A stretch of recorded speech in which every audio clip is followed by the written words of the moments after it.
Bom dia, boa tarde, boa noite, ouvintes. Aqui estamos com mais um episódio de Três Esquizofrênicos falando de geopolítica. Só que agora vai ser dois esquizofrênicos falando de geopolítica, por causa que o Jota ele não compareceu nessa gravação específica. Não sei o que deu. Na verdade é por causa que o cachorro dele acabou pegando fogo, tá ligado? Ele teve que levar lá pra ambulância, algo assim, não sei. É isso. Então eu tô aqui, não tô sozinho, né? Eu tô aqui com o Felipe. E aí, meu povo, como é que vocês estão?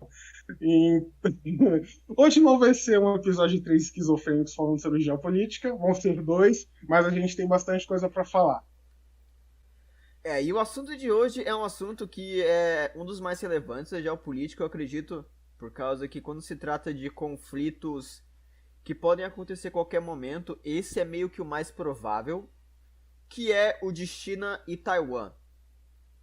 E só para deixar um pouco claro, a gente vai acabar entrando em vários detalhes que o YouTube não gosta nesse podcast, então eu posso acabar tendo que censurar algumas coisas, como por exemplo o assunto que aconteceu em 4 de junho de 1979, né? Então, enfim, vamos falar sobre China e Taiwan. Muitas pessoas estão confusas assim, em relação a Taiwan, tipo, acham que Taiwan é uma província da China, ou então que Taiwan é tipo um estado semi-independente como Hong Kong. Porém, Taiwan é na verdade um país independente. Taiwan, o nome oficial de Taiwan não é tipo República de Taiwan, não. O nome oficial de Taiwan é República da China. Porque a China que a gente conhece é a República Popular da China. E o nome oficial de Taiwan é a República da China. E daí a gente tem o governo de Taiwan se dizendo como o governo legítimo da China. E daí você tem a China falando que Taiwan é uma província rebelde e falando toda hora que eles vão invadir, que eles vão anexar aquela ilha, que e assim sempre meio que condenando qualquer coisa que diz que Taiwan é um país independente ou algo assim. Então é isso, é um assunto bem sério, por causa que a China é um país que todo mundo sabe que eles querem se tornar a potência mundial nos próximos anos, o que é algo perfeitamente possível. E Taiwan é meio que visto como o primeiro alvo dessa expansão chinesa, né? Pelo menos a expansão militar. Quer dizer, tecnicamente o segundo, quer dizer, tecnicamente o terceiro alvo, né? Porque o primeiro alvo da China comunista foi o Tibete, daí o segundo alvo foi a Índia, daí agora, né, dessa China modernizada, essa China pós Mao Tse Tung, Taiwan seria então o primeiro alvo, né? Então, pra a gente entender a situação de Taiwan, a gente tem que voltar um pouco no tempo pra Guerra Civil, Guerra Civil, aí é complicado, né? A, a gente vai ter que falar Guerra sobre Civil Chinesa. a Guerra Civil Chinesa, é isso mesmo, isso mesmo. O início da revolta chinesa com as potências imperialistas passa pelo nome de Sun Yat-sen, que dizia que a China deveria aniquilar o dragão do imperialismo ainda na década de 1920. O Sun Yat-sen acreditava que ideias e armas deviam andar juntas, pois naquele tempo você tinha uma divisão muito clara entre os homens de ideias e os homens de armas. As ideias passam pelo conceito dos três princípios do povo. Primeiro, nacionalismo. Segundo, democracia. O terceiro, socialismo. E nota que o terceiro ponto também pode ser traduzido como o bem-estar do povo. O Sun Yat-sen afirmava que seria necessário pegar em armas para expulsar os ocidentais da China. E por isso que ele também era um homem de armas. E voltando ao contexto da década de 20, o que estava acontecendo um pouco mais ao norte, um pouco mais ao norte da China naquele momento? A Revolução Bolchevique na Rússia, um dos maiores desastres do século XX, sem dúvida alguma. E com o surgimento de um sentimento anti-ocidental na Rússia bolchevique, que também já existia na China, um dos grandes colaboradores com o Sun Yat-sen naquela época era o bolchevique Mikhail Borodin, que era um agente do Comintern, que, para quem não sabe, era a abreviação da Internacional Comunista, e o Borodin dava a devida orientação para o Kuomintang do Sun Yat-sen. E em troca, ele fez com que 430 partidários do minúsculo Partido Comunista Chinês na época se infiltrassem dentro do Kuomintang. Algum acréscimo, Tomás? Sim, e é interessante que o Sun Yat-sen, ele é uma das figuras que, uma das poucas figuras, na verdade, que são meio que veneradas tanto na República Popular da China quanto em Taiwan, por causa que ele é Uhum. visto como esse herói da própria da China moderna, né? Que antes não existia meio que um país China. Antes o que existia era a dinastia Qing. Daí antes da dinastia Qing tinha a dinastia Ming, assim por aí vai, né? Então ele é meio que visto como o fundador da China moderna. Continuando. Em 1925, aos 58 anos de idade, o Sun Yat-sen morre. E o seu soldado favorito era o Chiang Kai-shek. Ele era conhecido pelos ocidentais como um nacionalista fortíssimo e um revolucionário e anticomunista feroz. O Chiang Kai-shek ele liderou o Kuomintang de 1925, no ano da morte do Sun Yat-sen, até 1975, quando o partido já estava exilado na ilha de Taiwan. No, em, perdão, em abril de 1926, após algumas vitórias das unidades do Kuomintang, somado ao forte apelo nacionalista do Chiang Kai-shek, os comunistas infiltrados pelo Sun Yat-sen já não acreditavam mais na liderança do Chiang Kai-shek. Então, os cerca de 430 partidários infiltrados passaram a ter 60 mil dentro do Kuomintang. A partir daí, nós temos uma maior divisão dentro das forças chinesas. E naquela época, o Kuomintang e os comunistas eles trabalhavam juntos para expulsar os ocidentais da China. E a gente nem sabia o que se passava pela cabeça do Chiang Kai-shek naquele momento. O mais provável é que ele pensou que ou ele dominava os comunistas ou os comunistas dominavam ele. A pergunta seria quem iria atacar primeiro. E visto que uma convivência pacífica de ambos os lados não era mais possível, o Chiang Kai-shek atacou primeiro. No dia 12 de abril de 1927, em Xangai, as suas forças cercaram e assassinaram centenas de estudantes comunistas. E com base nisso, em eventos seguintes, eu gostaria de afirmar que o grande erro do Chiang Kai-shek foi ser apenas um homem de armas e não conciliar aquilo que o Sun Yat-sen disse de você conciliar tanto as armas quanto os livros. Na Itália, o Mussolini acreditava que o livro e o mosquete faziam o fascista perfeito. Mais tarde a gente vai abordar mais sobre isso, de como o mal tomou o poder na China, porque foi graças ao pensamento do Sun Yat-sen de unir o pensamento de armas e ideias que ele tomou. Mas isso fica para os minutos seguintes do nosso episódio. Agora voltando aqui, nós falando do Mao Tse Tung, ele também bebia muito do pensamento do Sun Yat-sen, de você conciliar o pensamento de armas e ideias. Nisso os comunistas se fortaleciam muito, pois dessas repressões sempre existiam alguns sobreviventes. É aquela clássica ideia de que você pode matar o homem, mas não pode matar a ideia. E os comunistas iriam crescer muito nos próximos anos, justamente por causa disso. E enquanto isso, o governo nacionalista do Chiang Kai-shek começou a ocidentalizar. As indústrias começaram a crescer, universidades, ferrovias, comércio cresceram durante a década de 20 e início dos anos 30, ao passo que os chineses começaram a adquirir privilégios que antes eram reservados unicamente aos estrangeiros residentes na China. Parece um negócio assim meio parecido com o regime militar aqui do Brasil, você não acha? Tipo, você tem um regime que teve avanços no militarismo e na economia, mas que acabou perdendo muito espaço justamente por causa que ele tinha uma base intelectual muito fraca, né? Eu falo do governo militar? Governo militar. Ah, sim. Eu concordo sim. A Guerra Civil Chinesa, ela aconteceu... Quando que ela começou, na verdade? Ela começou, acho que no 1930, acho que foi? Não foi, Felipe? Não, a Guerra Civil Chinesa ela teve duas fases. Que a primeira fase ela foi antes da Segunda Guerra Mundial.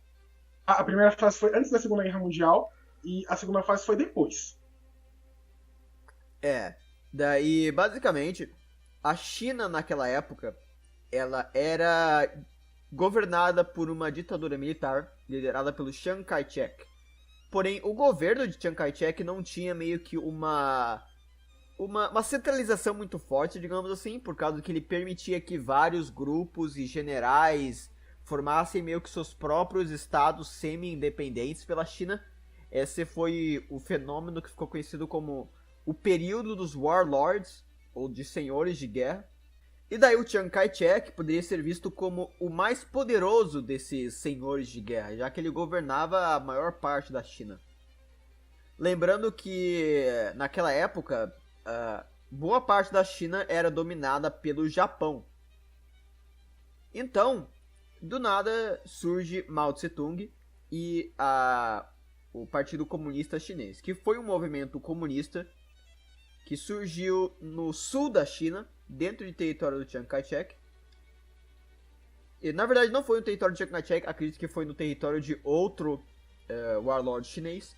Mas de qualquer maneira, eles começaram no sul da China. Daí depois eles montaram uma milícia. Eles começaram a guerrear com os senhores de guerra locais. Eles começaram a lutar contra o exército chinês. Porém, acabou que não estava dando muito certo. Eles estavam perdendo muitos homens, né? Porque é assim, né? É um exército de milicianos contra o exército chinês. Tá certo que o exército chinês não era lá aquelas coisas. Mas mesmo assim, a situação deles estava muito complicada. Então, o Mao Tse-tung, que era o líder dessa milícia, ele decidiu fazer um plano muito ousado, que foi a Longa Marcha. Foi basicamente, eles pegaram o exército comunista chinês e marcharam pela China até chegar nas regiões montanhosas do norte da China. E essa foi uma manobra que custou muito caro para os comunistas, por causa que eles perderam muitos homens, eles tiveram que largar de vários territórios, eles não tinham meio que uma economia estabelecida, né? Não tinham um meio assim de se manter, então era só um bando de nego armado correndo pro norte da China. Mas eventualmente eles chegaram pro norte da China, todos ferrados, todos assim, sem equipamento, sem moral, com poucos soldados. E naquele momento era muito provável que o movimento comunista chinês fosse exterminado pelo Chiang Kai-shek. Porém, o que aconteceu depois foi a Segunda Guerra Sino-Japonesa. Então, quando o exército do Chiang Kai-shek estava meio que prestes a destruir os comunistas nas regiões montanhosas, aconteceu a Segunda Guerra Sino-Japonesa e o Japão, ele, assim, é debatido historicamente porque começou, assim, é aceito que o Japão ele fraudou um acidente de ferrovia na Manchúria, que na época a Manchúria era uma colônia japonesa. E daí o Japão usou isso como uma casus belli para invadir a China. E o Japão, mesmo sendo um país menor do que a China em questão de território, em questão de população, eles absolutamente destruíram a China nessa guerra. Primeiro que eles fizeram avanços muito rápidos, lembrando que o exército japonês não tinha uma força blindada muito forte, então era só tipo infantaria japonesa indo contra infantaria chinesa. E mesmo os chineses tendo vantagem numérica, os japoneses destruíram o exército chinês. E daí nisso, o Chiang Kai-shek ele fez uma aliança temporária com os comunistas. Então era a ideia, né? Era que chineses de todas as ideologias, de todas as filiações, iriam se reunir para combater o inimigo estrangeiro. Mas o que aconteceu na verdade foi que os comunistas eles só meio que assistiram o Chiang Kai-shek sendo morto pelos japoneses. O exército nacionalista da China ele foi o que sofreu a maior parte das baixas, enquanto os comunistas receberam baixas muito, muito baixas, né? Justamente por causa que eles meio que não participaram da luta mesmo. Então essa aliança não foi uma aliança tanto quanto foi uma trégua que deu aos comunistas a chance perfeita para eles conseguirem se infiltrar e se recuperar economicamente, militarmente, enfim. Porém, mesmo com o Japão completamente destruindo a China, eles foram invadindo, eles tomaram Beijing, eles tomaram Xangai, eles tomaram todas as grandes cidades da China, inclusive cometendo atrocidades muito grandes pelas cidades que eles passavam. E eles tomaram também todos os portos da China. Então a China estava extremamente fechada contra o seu próprio interior. Porém, o que aconteceu foi que a Segunda Guerra Mundial foi continuando. Os japoneses começaram a meio que ficar mais estagnados na frente chinesa. E daí o Japão começou a perder a guerra, daí teve a invasão soviética da Manchúria, e quando a invasão soviética da Manchúria aconteceu, o exército chinês começou a empurrar os japoneses, né, porque os japoneses estavam meio que já recuando da China. Daí quando isso aconteceu, a China conseguiu recuperar seus territórios, e daí acaba-se assim a Segunda Guerra Sino-Japonesa, que apesar de ter sido, em teoria, uma vitória chinesa, foi um negócio. Assim, a China foi completamente humilhada nessa guerra. Porque eles só ganharam por causa dos soviéticos e dos americanos. E o exército nacionalista da China, ele foi completamente destruído. Então foi nesse momento que os comunistas começaram a realmente ganhar aquela vantagem. Os primeiros combates da Guerra Sino-Japonesa aconteceram em 1931, mas só em 1937 que o conflito estourou de verdade. Em 1928, Zhang Zhaolin é morto pelos japoneses. A Manchúria naquele tempo não estava sob o controle direto da China. E tem como seu sucessor seu filho, Zhang Shuai. Perdão, esses nomes japoneses são complicados. Zhang Shueliang. Shueling. Meu Deus. E 3 anos depois, o Japão começa a invadir a Manchúria. O governo do Chiang Kai-shek, fragilizado por não ter o controle definitivo da região naquele tempo, não pode os ajudar. E em 28 de fevereiro de 1932, o Japão vence a guerra.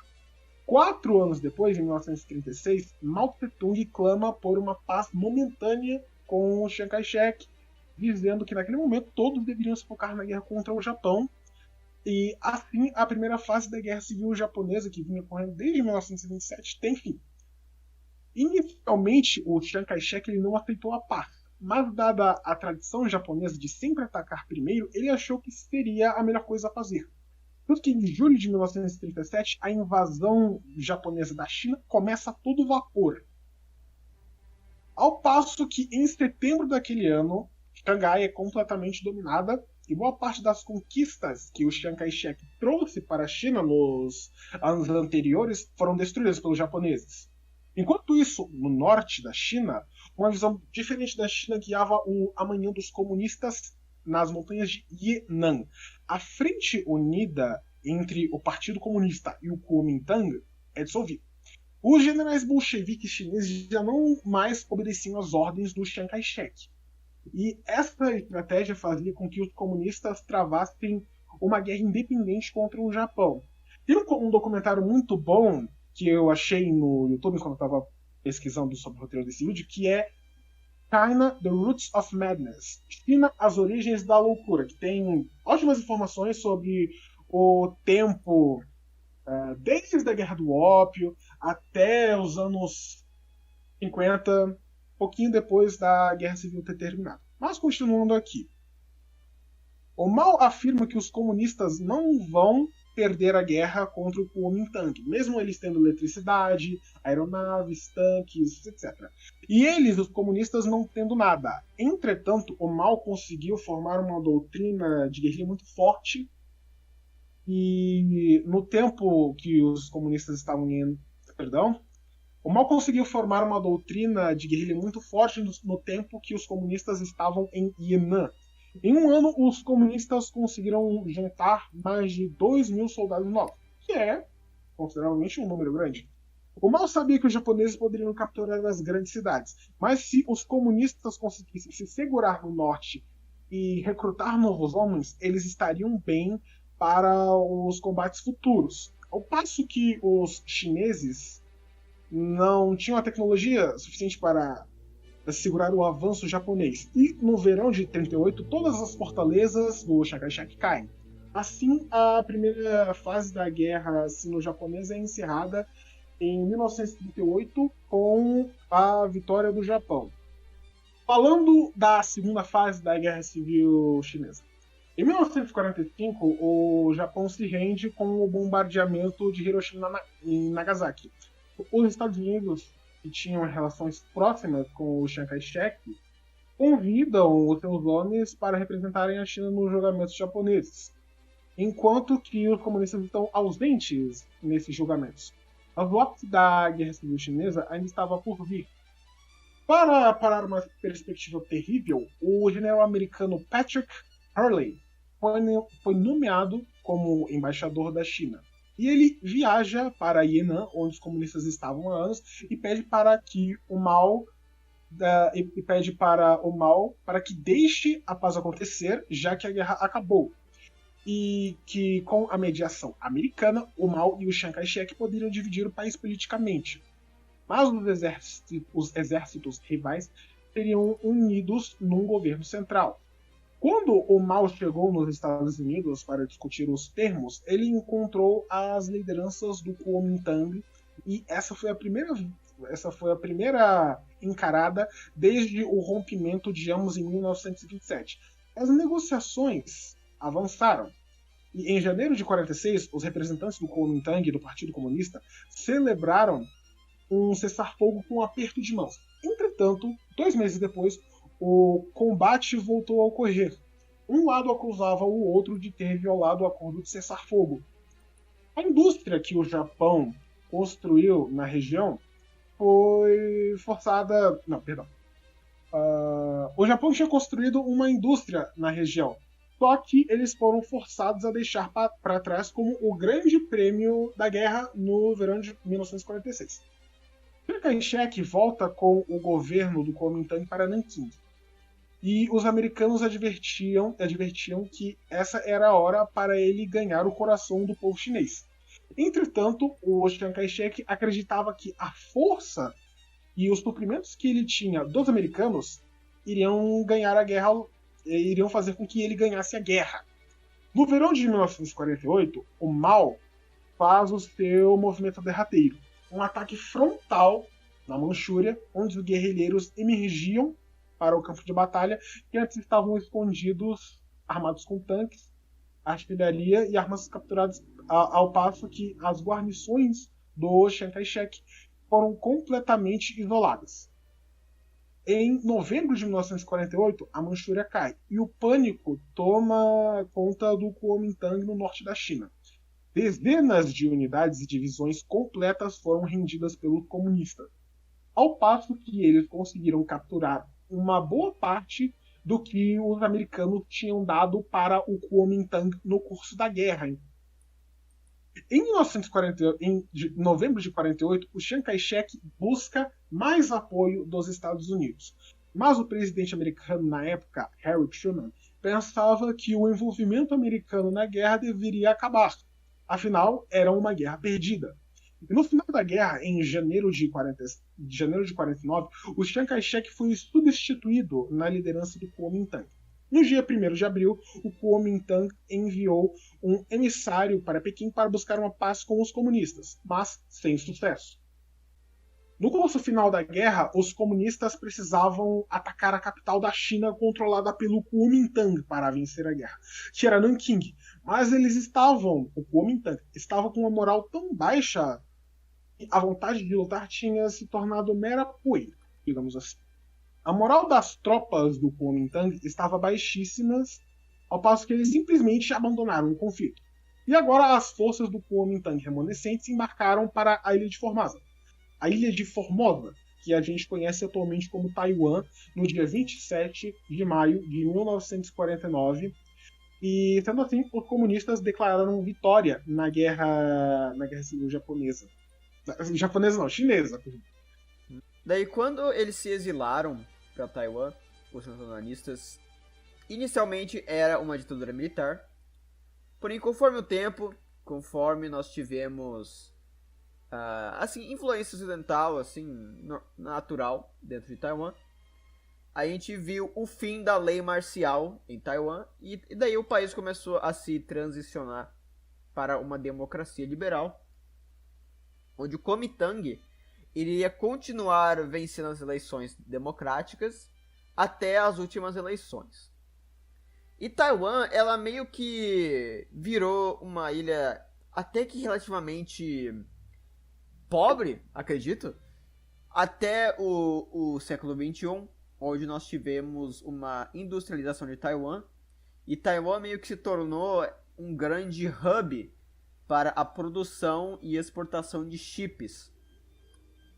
E daí isso fez Taiwan se tornar, mesmo sendo um país tão pequeno, mesmo sendo um país tão, sabe, com todas as chances contra Taiwan, Taiwan mesmo assim conseguiu montar uma indústria boa, uma economia legal, e também conseguiu fazer meio que um contrapeso ao crescimento econômico chinês. Contrapeso no sentido assim de não ser deixado para trás, né? E daí a China, ela de início, ela não tinha nenhuma motivação para realmente invadir Taiwan, porque Taiwan é uma ilha extremamente defensível, cara. Porque primeiro, eles não controlavam apenas Taiwan. Eles controlavam a ilha principal de Taiwan e também controlavam as ilhazinhas em volta de Taiwan. O Kuomintang, então, ele tinha o controle desse meio que arquipélago, acho que pode se dizer assim. Uhum. E daí, caso os comunistas quisessem invadir Taiwan, primeiro, eles teriam que ter uma marinha. E a China, naquela época, não tinha porcaria nenhuma de marinha. A marinha chinesa era um monte de navio de madeira de pesca, né? Daí eles teriam que passar por essas ilhas fortificadas dos nacionalistas. Daí quando eles chegassem na ilha principal de Taiwan, eles seriam, digamos, eles meio que dariam de cara com montanhas, por causa que Taiwan é uma ilha muito, muito montanhosa. E se você sabe qualquer coisa sobre militarismo, você sabe que montanhas são muito difíceis de se invadir, porque elas dão uma defesa muito muito grande pro defensor. Então a China, Mao Tse Tung essencialmente pensou: a gente tomou a China, a mainland, né, da China, beleza, ganhamos, é só isso mesmo, cara. Então ele fez o seu regime na China. Acho que todo mundo já meio que tem uma ideia, né, do que aconteceu na China de Mao Tse Tung.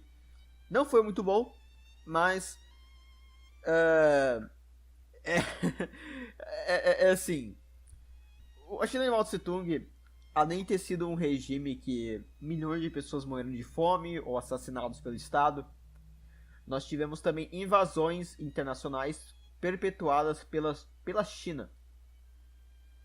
A primeira delas foi a invasão do Tibete, pois a China considerava o Tibete como parte do território integral chinês.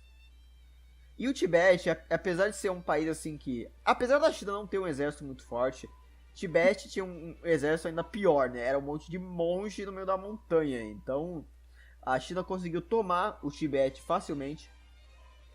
E daí, acontece que o Dalai Lama, que é uma figura importantíssima, né, para a religião dos tibetanos, acabou sendo evacuado para a China. E o governo chinês deu abrigo para o Dalai Lama e isso imediatamente ferrou completamente com as relações entre a Índia e a China.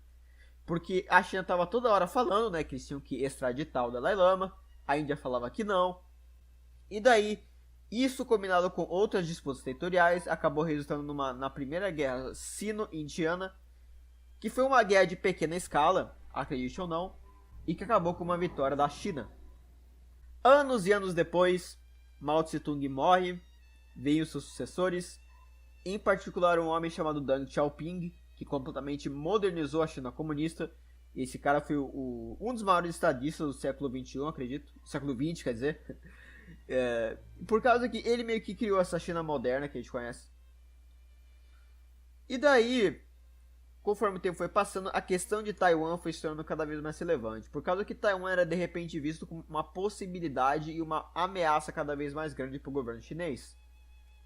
Por causa que a China agora não era simplesmente um país qualquer, um país comunista, isolado, que tentava basicamente só sobreviver, né, com seu país de camponeses passando fome. Agora a China era uma verdadeira potência, e uma potência com ambições de se tornar uma grande potência. A questão de Taiwan era vista como uma questão existencial para conseguir expandir a influência da China ao Oceano Pacífico. E também por uma questão moral, né? Você ter um país no meio do lado do seu, dizendo que eles são um governo legítimo e você não pode fazer nada contra eles. É também uma questão de honra, né? E de prestígio nacional. Porém, essas ameaças a Taiwan, e para meio que terminar essa guerra civil chinesa, começou realmente com o governo de Xi Jinping. O Xi Jinping, ele foi dos líderes chineses, além do Mao Tse Tung, o mais agressivo. Ele é o cara que mais faz provocações nas fronteiras com outros países. Ele é o cara que propôs toda essa história do mar do sul da China. Ele é o cara que tá toda hora pressionando Taiwan. E inclusive, meio que a questão da reunificação de Taiwan era vista antes do Xi Jinping como uma questão que iria se resolver sozinha. Uma questão de que, algum dia os taiwaneses vão querer se integrar com a gente, e daí a gente vai ter uma unificação pacífica. O Xi Jinping não. O Xi Jinping, ele simplesmente meio que acaba com a narrativa de que existe uma possibilidade pacífica para a questão de Taiwan. E nós vimos também o crescente militarismo na sociedade chinesa dentro do regime do Xi Jinping. E daí agora, antes da gente falar assim sobre... para complementar toda essa questão da China querer se tornar uma potência mundial, acho que é importante falar sobre o que os chineses chamam de século da humilhação. Basicamente, nos últimos anos, a China... Não nos últimos anos, né? Mas nos últimos séculos, a China ela foi completamente humilhada pelo Ocidente. Pensa, a China no começo do século XVI era o maior país do mundo. Ponto. Tanto em território, quanto em população, quanto em riqueza, quanto em influência. A China era o centro do mundo. E de lá pra cá, nós tivemos as potências europeias completamente dominando a China, completamente humilhando os chineses. E eu acho que existem vários exemplos disso. Existem as guerras do ópio, existe a revolução dos boxers. Vamos começar pela guerra do ópio, que eu acho que é mais interessante. A gente vai começar falando daquilo que aconteceu 100 anos antes da Guerra Civil Chinesa estourar. Para falarmos disso, nós estaremos entendendo melhor as motivações chinesas atualmente para com os seus vizinhos do leste e sudeste asiático. As guerras do ópio foram duas guerras que foram travadas entre os britânicos, franceses, americanos, russos, contra a dinastia Qing. Entre as partes beligerantes, apenas os britânicos participaram da Primeira Guerra do Ópio. Então, com o fim das guerras napoleônicas, os europeus se voltaram para o Extremo Oriente, fazendo uma pressão maior sobre a China, que tinha fortíssimas restrições ao comércio estrangeiro naquela época. Apenas o porto de Cantão era aberto ao comércio estrangeiro naquele tempo. Os britânicos estavam em sua grande cruzada em busca de matérias-primas para que eles pudessem alimentar a indústria britânica e de mercado de consumidores também.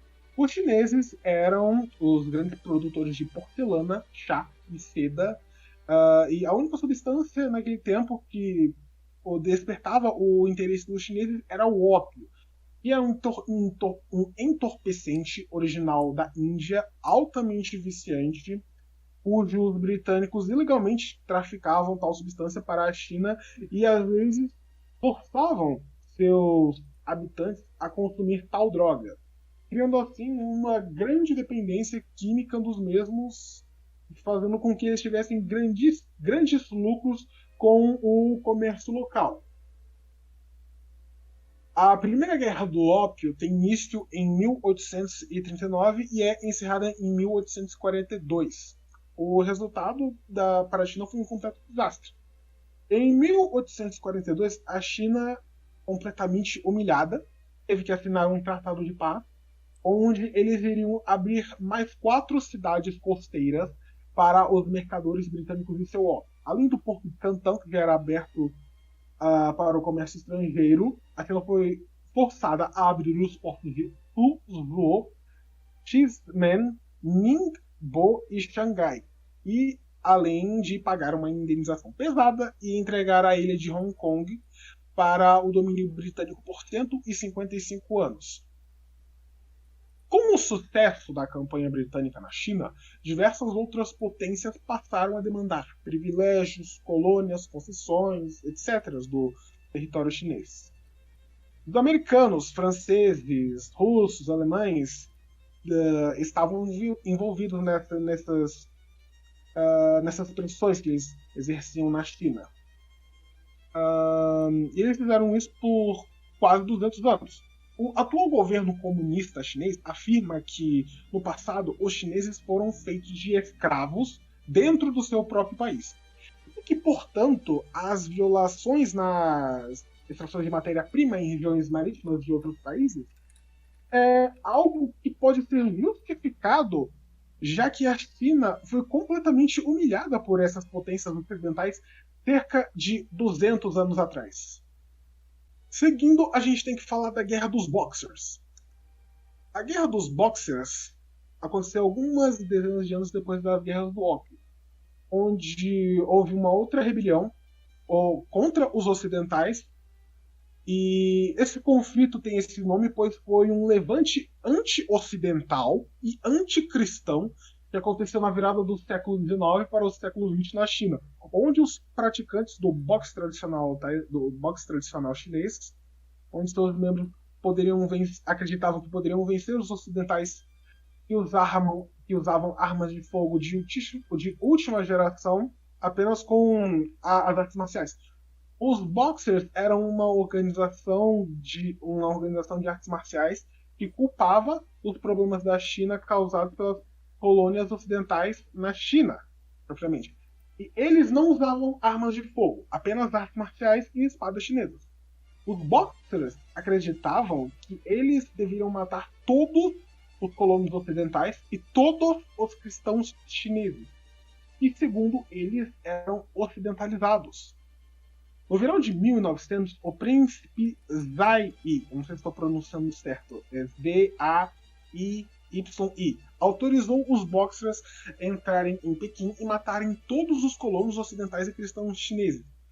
Hong Lu, comandante-chefe de Qing, e Yu Kong, príncipe de Qing, se opôs a essa operação e forçou os Boxers a sair da capital após vários dias de combate.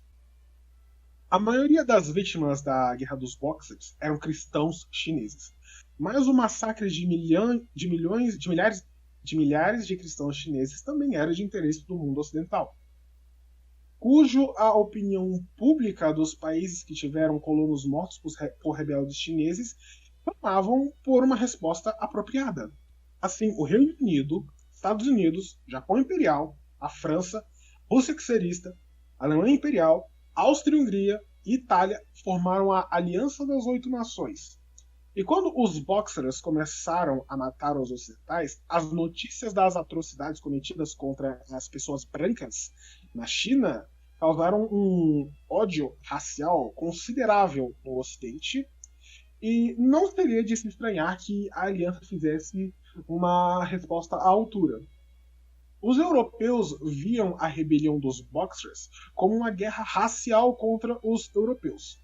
Décadas depois do desfecho do conflito, com a vitória da aliança, as atrocidades dos Boxers contra os colonos na China ainda estavam muito frescas em suas memórias.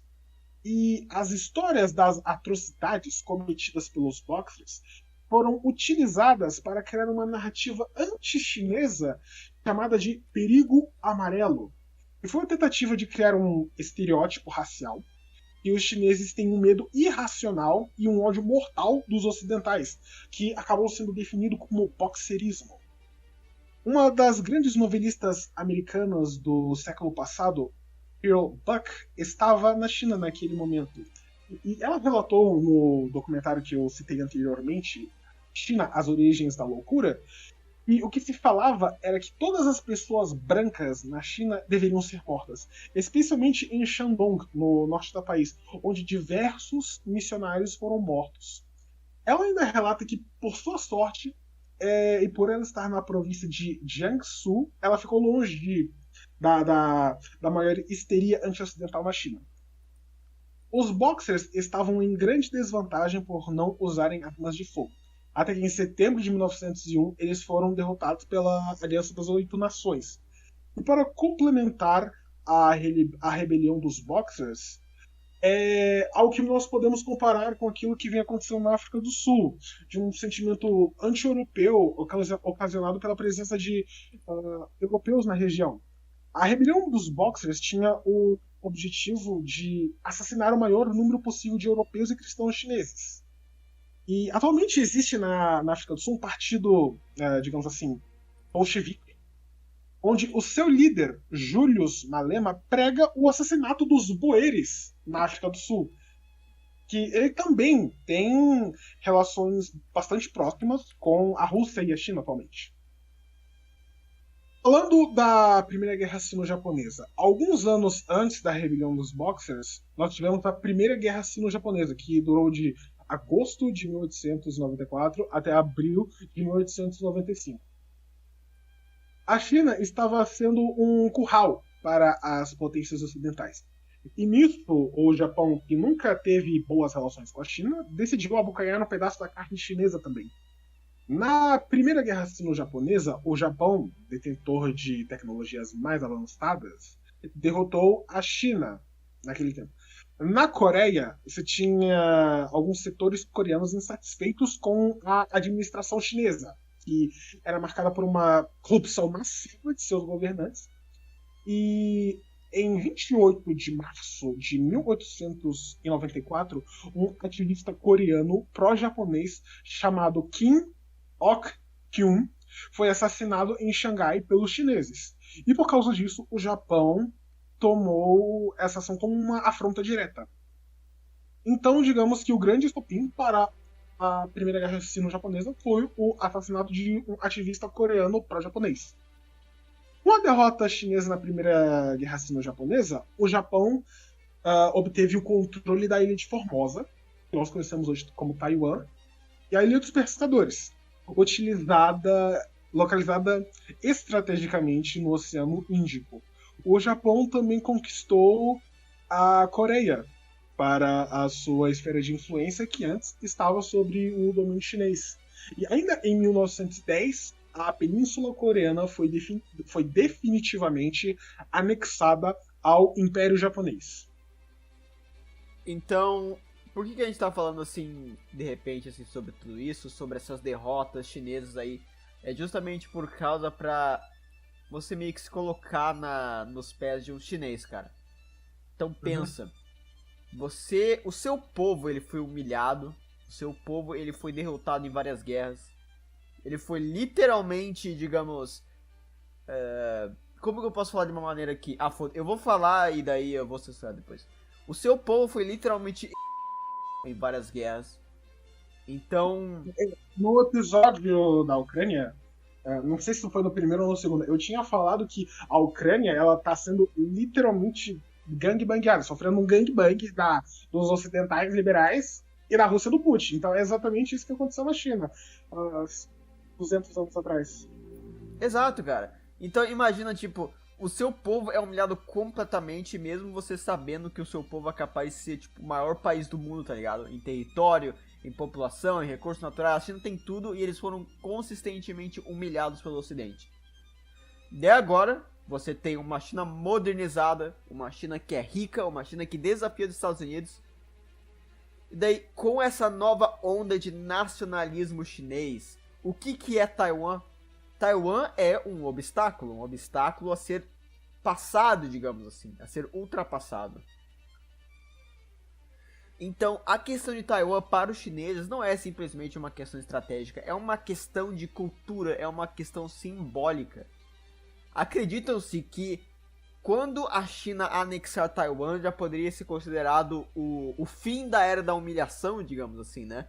Então, esse é um dos motivos pelo qual a gente vê frequentemente o Xi Jinping, oficiais chineses e simpatizantes chineses toda hora falando contra Taiwan, que a China tem que anexar Taiwan, falando contra os Estados Unidos por apoiarem Taiwan. É por causa de que Taiwan é um marco histórico para a China, é visto como a principal barreira que a China precisa ultrapassar para se tornar uma potência global. Agora, continuando com o tópico de como a República Popular da China desbancou na diplomacia Taiwan. Inicialmente, os comunistas, apesar dos comunistas terem ganho a guerra, a comunidade internacional reconhecia Taiwan como a verdadeira China.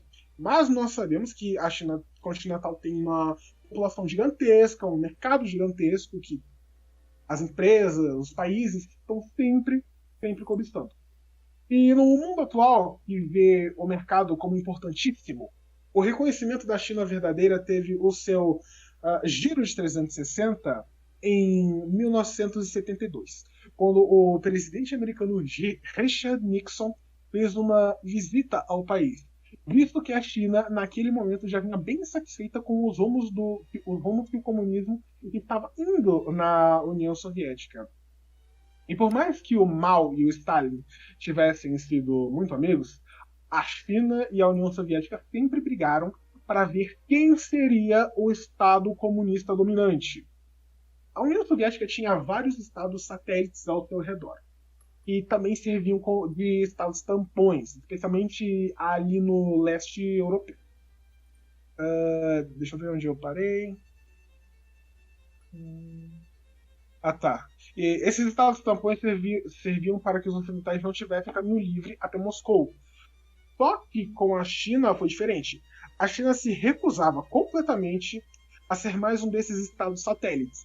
E por causa disso, o presidente americano Richard Nixon começou a, digamos assim, alimentar o dragão chinês. A Espanha, que reconhecia Taiwan como a verdadeira China até 1973, passou a reconhecer a China popular. O Brasil, até 1974, reconhecia Taiwan como a China popular. A partir do governo Médici, eles passaram a reconhecer a China popular. E Portugal fez a mesma coisa um ano depois, em 1975. Então, inicialmente, o reconhecimento internacional da República Popular da China estava bem restrito aos países comunistas, aliás, da União Soviética, incluindo Israel. E, para quem não sabe, Israel, quando nasceu, era para ser um Estado aliado da União Soviética, só que esse plano acabou indo por água abaixo com Lavon Fé, e eles acabaram indo para a esfera dos Estados Unidos, ou ao contrário. E também os demais inimigos do Japão. Então, olha, sobre as previsões para o futuro, eu pessoalmente tô bem pessimista em relação a Taiwan. Eu acho que a questão de uma guerra acontecer é iminente. Eu não acho que vai acontecer daqui a 5 anos, talvez. Eu acho que talvez daqui a uns 10 ou 20 anos. A gente sabe que o Xi Jinping ele quer fazer da China a potência hegemônica até 2050. Então, antes de 2050 é garantido. Agora, se vai ser uns 5 ou 10 anos pra cá, olha, se eu tivesse que acertar mesmo, porque é assim, eles não têm pressão, tá ligado? Por que eles iriam invadir Taiwan nesse exato momento, sabe? Eles sabem que eles, no momento que eles já estão, eles já podem ultrapassar os Estados Unidos, eles já sabem que, enfim, sabe? Eles não têm pressão nenhuma, eles podem só ficar esperando quanto tempo eles quiserem pra invadir Taiwan. Então pode acontecer amanhã essa invasão, ou pode acontecer daqui a 50 anos. Embora eu pessoalmente acredite que antes de 2050 seria uma estimativa segura, dado os pronunciamentos do Xi Jinping. Então, nos episódios sobre a Ucrânia, a gente errou miseravelmente. Mas agora, como a Rússia invadiu a Ucrânia, uma invasão chinesa a Taiwan é possível sim, embora pouco provável no cenário atual. A China sempre foi obstinada em recuperar essa província e unificar definitivamente a China. Tipo, a Guerra Civil Coreana, ela tecnicamente, assim como a Guerra Civil Chinesa, não acabou. Porque na Guerra Civil Chinesa eles tiveram um cessar-fogo e as fronteiras foram definidas.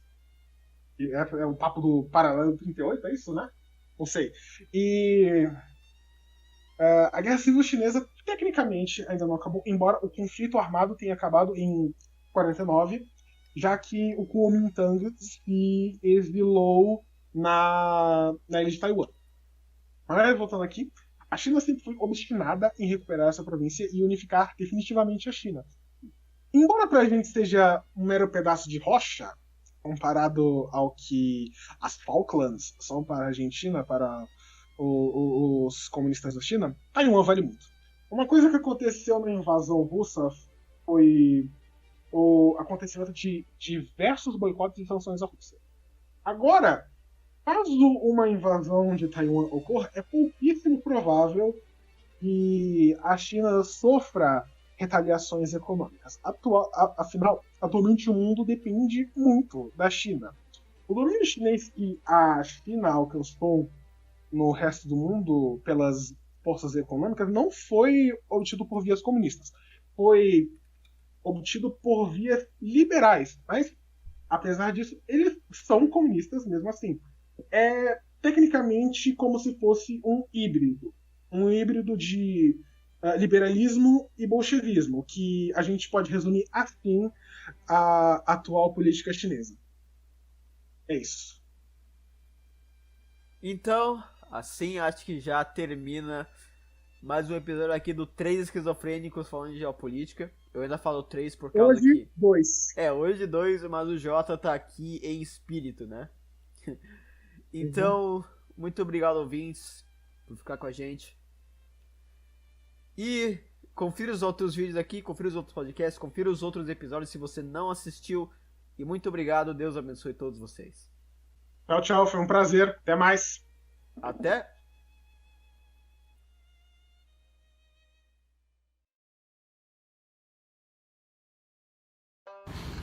你好，小郭，我是张新。现在电影团队给我下午的休息，所以我会来Jackie Chan Stunt Center 一方练习我的动作。Jackie Chan Stunt Team 帮助我很多学习动作。我问 Jackie Chan Stunt Team 学习我八极拳很快。很强，我想学习八极拳，所以我可以用在 WWE 比赛，对我尊重中国。他们告诉我怎么做这个，所以现在我学习新动作，最强、最快、最好、最成功的动作。我的名字是向田传拓。所以我会用这个动作作为1号。如果我说你看不到我，以后 attitude adjustment， 以后向田传。